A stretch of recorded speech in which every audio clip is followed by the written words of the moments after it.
샬롬, 주님의 평안을 전합니다. 이음채플입니다. 오늘 말씀은 출애굽기 22장 1절에서 15절 말씀입니다.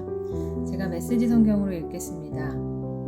어떤 사람이 소나 양을 훔쳐서 그것을 잡거나 팔았으면 그는 훔친 소 대신에 소 5마리를, 훔친 양 대신에 양 4마리를 배상해야 한다. 도둑이 어느 집에 침입하다가 붙잡혀서 맞아 죽었으면 살인죄가 성립되지 않는다. 그러나 그것이 날이 밝은 후에 일어난 일이면 살인죄가 성립된다.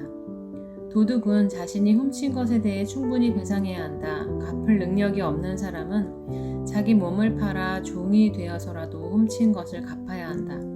그가 현장에서 잡혔을 경우 훔친 소나 나귀나 양이 아직 살아있으면 그는 2배로 갚아야 한다. 어떤 사람이 자기 밭이나 포도밭에서 가축을 풀어놓아 먹이다가 그 가축이 다른 사람의 밭에 들어가서 뜯어 먹었으면 가축의 주인은 자기 밭이나 포도밭에서 난 가장 좋은 것으로 배상해야 한다. 불이 나서 덤불로 번져 낫갈이나 아직 거두지 않은 곡식이나 밭 전체를 태워버렸으면 불을 놓은 사람이 그 피해를 배상해야 한다. 어떤 사람이 이웃에게 돈이나 물건을 보관해달라고 맡겼는데 그 맡은 사람의 집에 도둑이 든 경우 도둑이 잡히면 그 도둑은 2배로 배상해야 한다. 도둑이 잡히지 않으면 그 집의 주인을 하나님 앞으로 데려가서 그가 이웃의 물건에 손을 댔는지 안 댔는지 여부를 판결받아야 한다. 소나 나귀나 양이나 의복이나 그 밖에 어떤 유실물이든지 도난 당했다가 찾은 물건을 두고 서로 자기 것이라고 주장하는 경우에는 두 당사자가 재판관 앞으로 가야 한다. 재판관에게 유죄 판결을 받은 사람은 상대방에게 2배로 배상해야 한다. 어떤 사람이 나귀나 소나 양이나 그 밖의 짐승을 보호해달라고 다른 사람에게 맡겼는데 그 짐승이 죽거나 다치거나 없어졌지만 이를 목격한 사람이 없는 경우 그 맡았던 사람은 하나님 앞에서 맹세하여 자신이 상대방의 재산에 손을 대지 않았음을 밝혀야 한다. 짐승의 주인은 그 맹세를 받아들이고 배상을 요구해서는 안 된다. 그러나 그것이 도둑 맞은 것으로 밝혀지면 그 주인은 배상받을 수 있다. 그것이 들 짐승에게 찢겨 죽였으면 찢겨 죽은 짐승을 증거물로 제시하고 배상금은 지불하지 않아도 된다.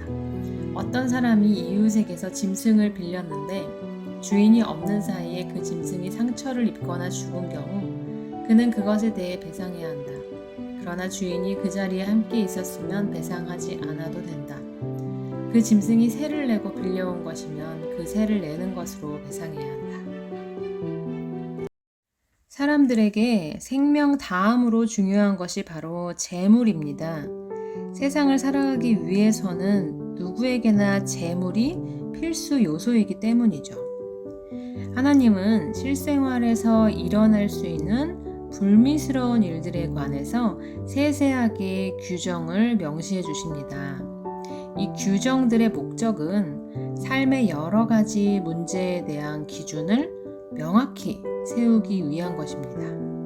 하지만 궁극적인 목적은 하나님의 그 백성의 삶이 더 온전해져서 하나님 뜻에 부합하게 하시려는 것입니다. 자, 오늘 말씀에 나열된 아주 여러 가지 그 배상법들은 의도치 않게 불미스러운 일로 발생한 재산 피해가 관계를 깨트리는 상황까지 이어지지 않도록 그것을 방지하는 것을 목적으로 하고 있습니다. 도둑을 맞거나 불이 나거나 소나 양이 죽거나 다치는 일들은 이게 조심한다고 해도 언제든지 일어날 수 있는 일들이죠. 그러나 그런 일 때문에 서로 의심하고 비난하느라고 관계가 깨어지면 공동체가 와해됩니다. 재산보다 관계가 더 중요한 것을 잊지 말고 사랑으로 지켜가는 성도들이 되십시오. 자, 재산에 대한 분쟁에 앞서 먼저 이웃과의 관계를 고려하고 또 나와 이웃의 재산을 서로 소중히 여기며 살아가는 저와 여러분 되시기를 축원합니다.